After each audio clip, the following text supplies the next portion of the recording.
শুভ, তোমার দেরি আছে? মা ফোন করেছে। বাথরুমের বাইরে দাঁড়িয়ে ডাকলো দিয়া। এই তো বেরোচ্ছি, বলতে বলতেই স্নান সেরে বেরোলো শুভ। সেই সময় খুব তাড়াহুড়োতে থাকে শুভ। অফিসে যাওয়ার সময় এটা। তাড়াহুড়োর মধ্যেই তোয়ালে দিয়ে মাথা মুছতে মুছতে হেসে জিজ্ঞেস করলো, কে গো? তোমার মা না আমার মা? প্রশ্নটা শুনেই ভ্রু কুঁচকে গেল দিয়ার। বোকার মতন সব প্রশ্ন। তোমার মা নিচতলা থেকে ফোন করবে? রাগী গলায় কথাটা বলেই হাতের মোবাইলটা শুভর হাতে ধরিয়ে দিল সে। শুভ ফোনটা কানে তুলে বলল, বলো, ভালো তো সবাই? উপাস থেকে রীনা দেবীর গলা ভেসে এলো, হুম, আছি। তোমরা ভালো তো? শুভ লাউড স্পিকারে রেখে জামা কাপড় পরতে পরতেই বলল, হুম, ভালো আছি।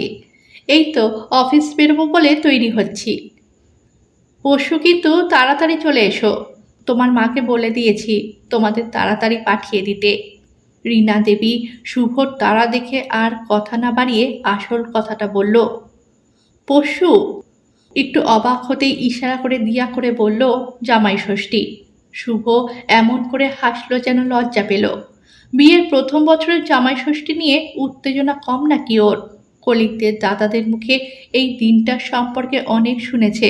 এবার স্বাদ নেওয়ার পালা শুভর। রীনা দেবী বললেন, ওই দিন তো জামাই ষষ্ঠী। শুভ উদার হয়ে বলল, আসবো আসবো। রীনা দেবী জামাইয়ের উদারতায় মুগ্ধ হয়ে গেল। গলায় দরদ এনে বললেন, বেশি দেরি করো না কিন্তু। শুভ হেসে বলল, না না, সকাল সকালই বেরিয়ে পড়ব, 10টার মধ্যে ঢুকবো। শুভর কথায় খুব খুশি রীনা দেবী। বললেন, রাখি এখন, সাবধানে অফিস যাও। শুভ হেসে বলল, ভালো থেকো তোমরা, বলেই ফোন রেখে দিল। দিয়া চোখ সরু করে শুভর মুখের দিকে তাকিয়ে আছে। পুরো কথোপকথনটা শুনল। ওখানে একবারও মা বলে ডাকলো না ছেলেটা। কলেজে পড়ার সময় অন্তত কাকিমা বলতো, এখন সেটুকুও বলে না। যেন সম্বোধন করাটাই ওর কাছে অপ্রয়োজনীয়। কি গো, অমন করে কি দেখছো? দিয়া দৃষ্টি টের পেয়ে হেসে জিজ্ঞেস করলো শুভ। না, ভাবছিলাম মা কি এত বলছিল। কি আবার? জামাই ষষ্ঠীতে যেতে বলল। শুভর মুখে হাসি ফুটে উঠতেই দিয়ার ভেতরে আবার খচখচ করে উঠল। হুম, হাসিটা দেখো। যেই খাওয়ার নিমন্ত্রণ অমনি সব দাঁত বেরিয়ে পড়েছে। পেটুক একটা। ওদিকে মা ডাকতে যত আপত্তি। তবে মুখে কিছু বলল না। ওর মাকে শুভ মা না ডাকলেও কিছু যায় আসে না। আর সেটা শেখাতে ইচ্ছেও করে না দিয়ার। মনে হয় এই সব ডাক মন থেকে আসতে হয়। মন না চাইলে ডাকাও উচিত না। দিয়া যে এই যে ঘটা করে মা ডাকে, সেটা কি আদৌ মন থেকে? ও যদি মা না ডাকতো শুভর ভালো লাগতো? ধুর, এই টপিকটা নিয়ে আলোচনা করতেই ভালো লাগে না। তাই এড়িয়ে গিয়ে বলল, শোনো, মা বাবাকে ষষ্ঠীতে কি দেব? তাই বাদতে বাদতে শুভ বলল, সে কাল দেখা যাবে। কাল দেখা যাবে মানে? প্রথম জামাই ষষ্ঠী, ভুলভাল কিছু দিলে হবে না কিন্তু। দিদিভাইরা প্রত্যেকবার নিজের মায়েদের কত সুন্দর সুন্দর গিফট দেয়। শুভর এড়িয়ে যাওয়া উত্তর দেখে বেশ বিরক্ত দিয়া। আচ্ছা, হবে হবে, কথাটা বলে নিচে নেমে গেল শুভ। দিয়ার বিয়ে হয়েছে মাত্র 10 মাস। এই 10 মাসে সে বুঝে গেছে প্রেমের সময় মানুষ আর বিয়ের পরের মানুষ একই শরীরে থেকেও কত আলাদা হতে পারে। প্রেমের সময় শুভর সব কিছুই যেন দিয়াকে ঘিরে ছিল। এখনও ভালোবাসে, যত্ন করে, খেয়াল রাখে। কিন্তু তার পাশাপাশি আরও অনেক দায়িত্ব এসে গেছে। আর সেই দায়িত্বগুলোর মধ্যে সবচেয়ে বড় জায়গাটা জুড়ে আছে শুভর পরিবার। 3 মাস আগে শুভর মায়ের জন্মদিন ছিল। সেদিন কি সুন্দর করে নিজের মাকে নিয়ে গিয়ে সোনার কানের দুল কিনে এনে দিয়েছিল শুভ। অফিসে যাওয়ার আগেই বেরিয়ে পড়েছিল দুজনে। এরকমই সকাল ছিল। অর্ডার দিয়ে অফিস গেছিল শুভ। আর শুভ্রা দেবী মানে শুভর মা বাড়ি চলে এসেছিল। দিয়াকেও বলেছিল যাওয়ার জন্য, কিন্তু সেদিন বন্ধুদের সঙ্গে আগে থেকে বেরোনোর প্ল্যান থাকায় যেতে পারেনি ও।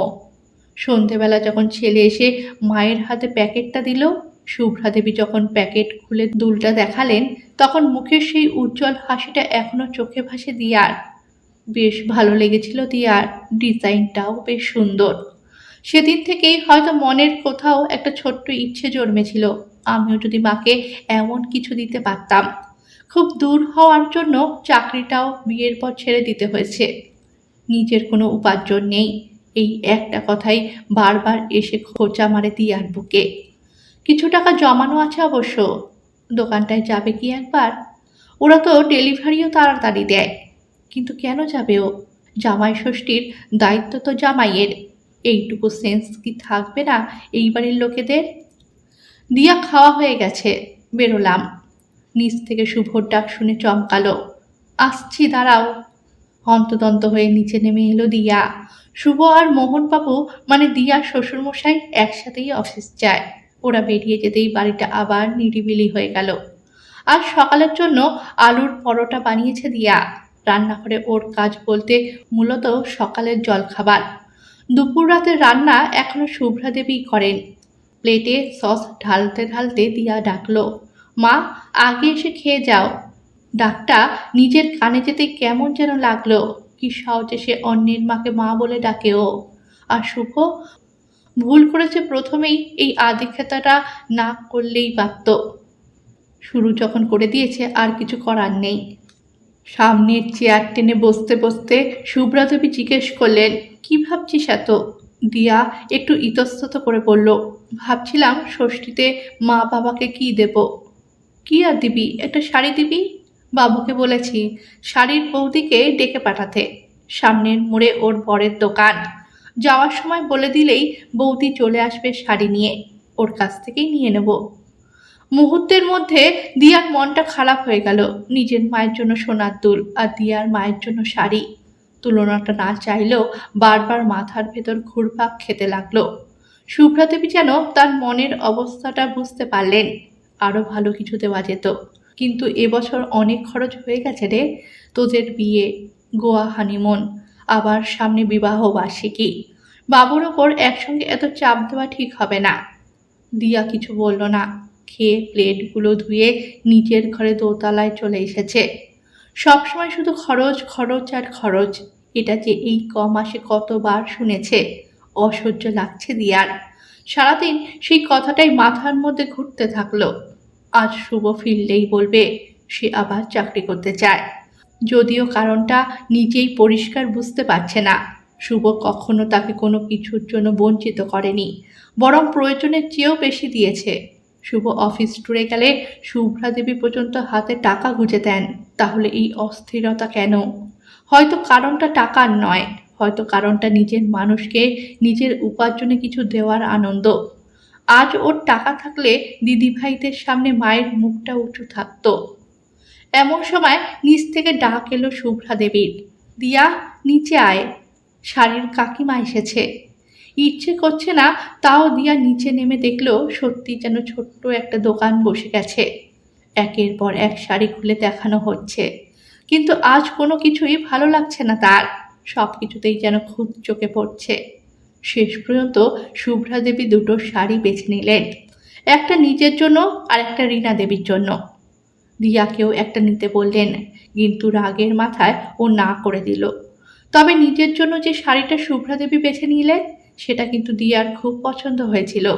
গাঢ় রঙের উপর মার্জিত কাজ, সঙ্গে অসাধারণ রুচিশীল নকশা। একবার বলতে গিয়েও থেমে গেল। তার আগেই শুভ্রা দেবী শাড়িটা আলাদা করে ভাঁজ করে রাখলেন। দিয়া চুপ করে দাঁড়িয়ে রইল। মনের ভেতরে তখনও একটা কথাই চলছে, সোনার কানের দুল। পরের দিন সকাল থেকেই মুখটা গোমড়া হয়ে ঘুরছিল দিয়া। বাইরে থেকে দেখলে মনে হচ্ছে সবকিছু ঠিকঠাক আছে, কিন্তু ভেতরে ভেতরে এক অদ্ভুত অস্বস্তি তাকে কুড়ে কুড়ে খাচ্ছিল। একটাই চিন্তা বারবার মাথার মধ্যে ঘুরপাক খাচ্ছিল, মাকে কিভাবে একটা দুল দেওয়া যায়। এটা এখন খানিকটা জেদে পরিণত হয়েছে যেন। সবটাই কি জেদ? দিয়া ছোটবেলা থেকেই দেখেছে জামাই ষষ্ঠীতে দিদিরা নিজেদের সামর্থ্য মতো মায়ের জন্য কত কি নিয়ে আসে। কেউ শাড়ি, কেউ গয়না, কেউ আবার দামি কোনো জিনিস। দিদিরা তো ওর কেউ চাকরি করে না, জামাইবাবুরা তো নিজেরাই সব চাহিদা মিটিয়েছে দিদিদের। আর শুভ, শুভ হয়তো ওর কোনো অভাব রাখেনি, না চাইতেই সব দিয়েছে। কিন্তু মায়ের জন্য কিছু চাইতে ইচ্ছে করছে না দিয়ার। আর এই বাড়িটাও এমন জায়গায়, বেরিয়ে যে কিছু নিয়ে আসবে তার আগেই হাজার উত্তর দিতে হবে। আগে বুঝলে ঠিক কিছু একটা ব্যবস্থা করতো। নিজেকে কেমন যেন হেরে যাওয়া মানুষ মনে হচ্ছিল। ওর মা পেল, আমার মা পেল না। এই ভাবনাটাই বারবার হারিয়ে দিচ্ছে দিয়াকে। অথচ মা কতবার বলেছে, এত ইগো নিয়ে সংসার করতে নেই রে। দুপুরে খাওয়া শেষ করে টেবিলেই শুষ্ক হাতে বসেছিল দিয়া। এমন সময় শুভ্রা দেবী একটা ডিজাইনের ব্লাউজ হাতে নিয়ে ঘরে ঢুকলেন। দেখ তো কেমন হয়েছে, কাল যে শাড়িটা কিনেছিলাম তার সঙ্গে মানাবে তো? দিয়া অবাক হয়ে তাকিয়ে রইল। সুন্দর কিন্তু খুব জমকালো একটা ব্লাউজ। এই বয়সে এসব কি সত্যিই মানাবে ওনাকে? দিয়া ব্লাউজটার দিকে তাকিয়ে ভাবলেও মুখে কিছু বলল না, শুধু মাথা নেড়ে সম্মতি জানালো। বুঝিয়ে দিল ব্লাউজটা খুব সুন্দর। দিয়ার সম্মতি পেয়ে বোধহয় খুশি হলেন শুভ্রা দেবী। দিয়াও খাওয়ার পরের কাজগুলো সেরে নিজের ঘরে চলে এলো, কিন্তু ঘরে ঢুকেই আবার অবাক। খাটের ওপর সুন্দর করে ভাঁজ করে রাখা সেই শাড়িগুলো, যেগুলো গতকাল শাড়ি বৌদির থেকে নিয়েছিলেন শুভ্রা দেবী। একটা নিজের জন্য, একটা দিয়ার মায়ের জন্য। দিয়ার মায়েরটা দিয়ে গেছে ঠিক আছে, কিন্তু ওনারটা এই ঘরে কেন? শাড়িটার উপর হাত বোলাচ্ছে, জড়িগুলো কি ঠান্ডা। বেশ সুন্দর শাড়িটা, কিন্তু এটা কি ওনাকে মানাবে? কিরে, ব্লাউজটা নিচে ফেলে এলি? শুভ্রা দেবী দিয়ার ঘরে ঢুকে এলেন, হাতে সেই ব্লাউজটা। দিয়া নিচু গলায় বলল, ওটা তো তোমার। গলায় জমে থাকা অভিমান কখনো কখনো এতটাই নরম হয়ে যায় যে রাগ করতেও ইচ্ছে করে না। দিয়ার গলায় তখন ঠিক সেরকমই একটা সুর। শুভ্রা দেবী হেসে বললেন, ওই শাড়ি আর এই ব্লাউজ আমাকে মানাবে? খেপেছিস নাকি? প্রথমবার জামাই ষষ্ঠী যাচ্ছিস, তুইই পরবি এগুলো। শুভ্রা দেবীর বলা কথায় কেমন যেন রাগ গলতে শুরু করলো দিয়ার। আর সেরকমই শীতল স্বরে দিয়া বলল, আমার তো অনেক শাড়ি আছে, তাতে কি হয়েছে? কাল দোকানে তুই এই শাড়িটা বারবার দেখছিলি, তাই নিয়ে এলাম। তখন বলিনি তুই আবার না করবি। আজ ব্লাউজের দিদিকে শাড়ির ছবি দিয়ে পাঠালাম, উনি এটা পাঠিয়ে দিলেন।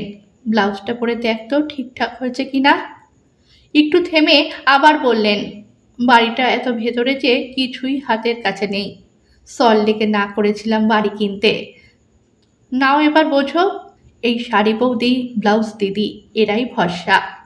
হাসতে হাসতে বললেন শুভ্রা দেবী, আমি চাই একটু শুয়ে নি, বিকেল হয়ে যাচ্ছে। কথাগুলো বলে চলে গেলেন। দিয়া বিছানার ধারে বসে রইল, কেমন যেন মনটা ভারী লাগছে। মায়ের কানের দুলটার কথা কেমন যেন থিতিয়ে গেল। এখনো বুকের ভেতরটা মোচড় দিচ্ছে, খারাপ লাগছে। সেটার কারণ অবশ্য মা নয়, শাশুড়ি। শাশুড়ি মানুষটা হয়তো ততটাও খারাপ নন যতটা সে ভেবেছিল।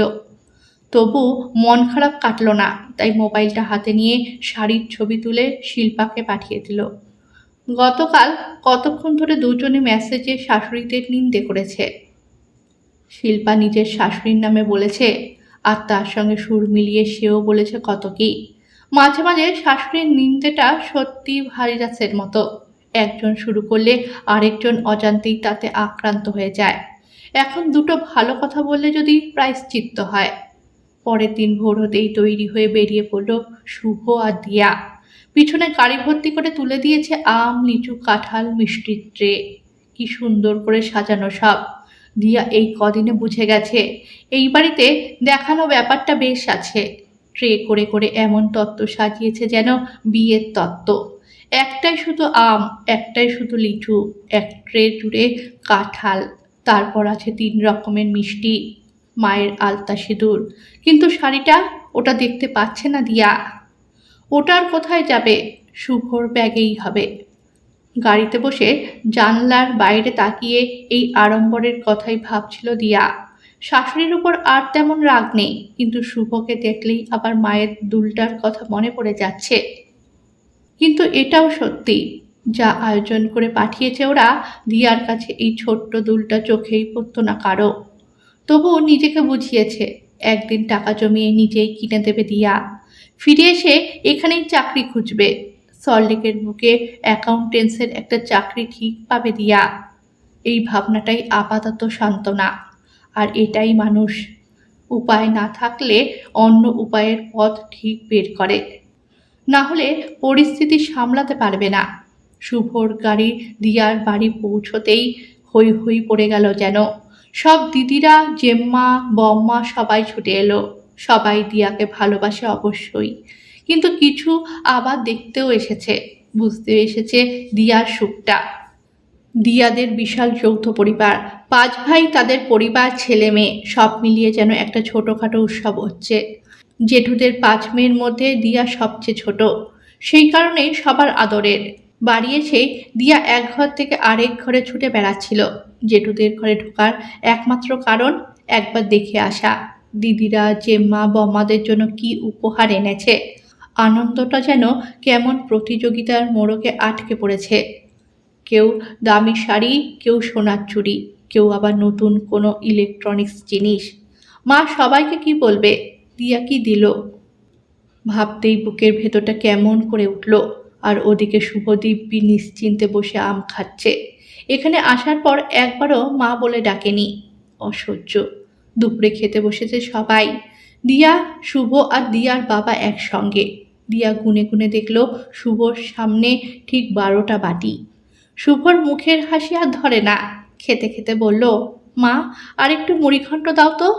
দিয়া খেতে খেতে থেমে গেল। মনে মনে বলল, বাহ, কি সুবিধাবাদী ছেলে, খাওয়ার সময় মা ডাকতে একটুও বাধে না। খাওয়া শেষে সুযোগ পেয়ে শুভর কানের কাছে ফিস ফিস করে বলল, যাকে রোজ তোমার মা বলো, আজ তাকে কি সুন্দর মা বলে ডাকলে। শুভ হেসে ফেলে বলল, রোজ যদি জামাই ষষ্ঠীর খাওয়া হতো তাহলে রোজই ডাকতাম। দিয়ার আগে ফুসতে ফুসতে সেজো জেঠিমার ঘরে চলে গেল। খবর পেয়েছে নদী এসেছে। ওরা একটু দেরি করেই ঢুকেছে। খাওয়া দাওয়ার পর্ব চলছিল বলে দিয়া যায়নি এতক্ষণ। নদীর অবস্থাও বেশ ভালো। ওর গিফটটাই দেখতে হবে। ঘরে গিয়ে কত রকম গল্প করছে দিয়া, কিন্তু কি উপহার দিয়েছে নদী সেটাই জানতে পারছে না। মা, এসিটা চালিয়ে দাও না, খুব গরম, খেয়ে উঠে যেন আরও লাগছে। নদী বলতেই দিয়া দেওয়ালের দিকে তাকিয়ে দেখলো এসি। জেঠিমা, এসি কবে কিনলে? দিয়া বোকার মতো প্রশ্নটা করেই ফেলল। মনিকা দেবী হেসে বললেন, গত মাসে। নদী জামাই ষষ্ঠীতে দিয়েছে। শুনেই দিয়ার বুকের ভেতরটা ধক করে উঠল। কান্না পাচ্ছে, খুব রাগ হচ্ছে শুভর উপরে। কিছুতেই যাবে না ঘরে, গেলেই মা বাবার সামনে ঝগড়া শুরু হয়ে যাবে, আর সেটা কিছুতেই চায় না দিয়া। তাই নদীর পাশেই শুয়ে পড়ল। মনে মনে অনেক রকম পরিকল্পনা। চাকরি করবে, স্যালারি পাবে, গয়নার দোকানে যাবে, না না, ইলেকট্রনিক্সের দোকানে যাবে, একটা এসি কিনে দেবে, এতে আরাম বেশি। ভাবতে ভাবতে মনটা একটু ঠিক হলো যেন দিয়ার। উঠেই নিচের ঘরে ঢুকতেই দেখলো বাবা, মা আর শুভ বসে গল্প করতে করতে চা খাচ্ছে। দিয়া ঢুকেই বলল, চলো বাড়ি যাব। শুভ অবাক, সে কি, রাতের খাওয়া খেয়ে যাব না? রীনা দেবীও অবাক হয়ে বললেন, কি হয়েছে তোর, এসে থেকে তো ঠিক মতন বসলিও না। বাবা পাশে বসতে ডাকলেন। ঠিক তখনই শুভ বলল, মা বাবাকে গিফটটা দেবে না? আবার সেই গিফট? দিয়ার মাথা গরম হয়ে উঠল। শুভ কি বুঝবে এইসব লৌকিকতা? থাকে তো ধ্যান দ্বারা গোবিন্দপুরে, তাও একা একা। যৌথ পরিবারের প্রতিযোগিতা, তুলনা, হিসাব, এসব তো সে কখনো দেখেনি। মা আজ হেরে গেল। ভাবতে ভাবতেই চোখ দুটো ভিজে গেল দিয়ার। তাড়াতাড়ি চোখ নাচিয়ে জলটা ঢুকিয়ে নিল। এরই মধ্যে শুভ একটা প্যাকেট এনে দিয়ার বাবার হাতে দিল। প্রণাম করে বলল, এটা আপনার জন্য। প্যাকেট খুলে দিয়ার বাবা অবাক। ভেতরে সুন্দর বাঁধানো একটা গীতা। একদিন কথার ছলে বলেছিলেন বাড়িতে সব বই থাকলেও গীতা নেই। সেই কথাটা মনে রেখেছিল শুভ। দিয়ার বাবা খুশিতে বারবার প্রশংসা করতে লাগলেন একমাত্র জামাইয়ের, আর তাতে দিয়ার রাগ আরও বাড়তে লাগলো। এরপর শুভ আরেকটা প্যাকেট নিয়ে রীনা দেবীর সামনে গিয়ে দাঁড়ালো। এটা আপনার জন্য। রীনা দেবী বললেন, পরে দেখব। দিয়া বিদ্রুপ করে বলল, খুলেই দেখো, নিশ্চয়ই সব জামাইদের মধ্যে সেরা গিফট। ছি, এসব কি কথা, ধমক দিলেন রীনা দেবী। শুভ মৃদু হেসে বলল, খুলেই দেখো না। প্যাকেট খুলে বেরোলো একটা সুন্দর শাড়ি, আর নিচে একটা ছোট বাক্স। বাক্সটা খুলতেই দিয়া থমকে গেল। ভেতরে একজোড়া সোনার দুল, ঠিক সেই ডিজাইন। দিয়া তাকিয়ে রইল। এ তো শাশুড়ি মায়ের দুলটা। দিয়া বলতেই শুভ হেসে বলল, মায়ের জন্মদিনের দিনই নিয়েছিলাম দুটো, দুই মায়ের। তোমাকে সারপ্রাইজ দেবো বলে কাউকে কিছু বলিনি। শুভ হাসতে হাসতে বলল। ঘরটা নিঃশব্দ হয়ে গেল। রীনা দেবীর চোখ ভিজে উঠল, কানের দুলের জন্য নয়, দুই মা কথাটা শুনে। কিন্তু মুখের হাসিটা লুকোতে পারলেন না। দিয়া শুধু চুপ করে দাঁড়িয়ে রইল। দিয়া ধীরে ধীরে শুভর দিকে তাকালো। এতক্ষণ ধরে বুকের ভেতর যে অভিমান, রাগ আর অপূর্ণতার পাহাড় জমেছিল, মুহূর্তের মধ্যে যেন তার অনেকটাই গলে গেল। শুভ মুচকি হেসে বলল, মায়েরা তুলনা করার জন্য নয় দিয়া, ভালোবাসার জন্য। একজনকে দিয়ে আরেকজনকে বঞ্চিত করার কথা আমি ভাবতেই পারি না। দিয়ার চোখ দুটো আবার ভিজে উঠল, তবে এবার সেই জল কষ্টের নয়, স্বস্তির। রীনা দেবী দুল দুটো হাতে নিয়ে অনেকক্ষণ চুপ করে বসে রইলেন। তারপর শুভর মাথায় হাত রেখে বললেন, সুখে থাকো বাবা। ঘরের ভেতর যেন এক অদ্ভুত উষ্ণতা ছড়িয়ে পড়ল। প্রতিযোগিতা, হিসাব, কে কত দিল, এসবের উপরে উঠে সেই মুহূর্তে শুধু একটা সম্পর্কই বড় হয়ে উঠল, ভালোবাসার সম্পর্ক। দিয়া মনে মনে হাসল। সত্যি, উপহারের দাম নয়, তার পেছনের ভাবনাটাই সবচেয়ে মূল্যবান। বাইরে তখন জামাই ষষ্ঠীর কোলাহল, হাসি আর গল্পে ভরে উঠেছে বাড়ি। আর দিয়ার মনেও যেন দীর্ঘদিনের একটা অস্বস্তির অবসান হলো। হয়তো এই কারণেই সংসার টিকে থাকে, কিছু অপ্রত্যাশিত যত্ন, কিছু না বলা ভালোবাসা, আর সময় মতো দেওয়া ছোট্ট ছোট্ট চমকে।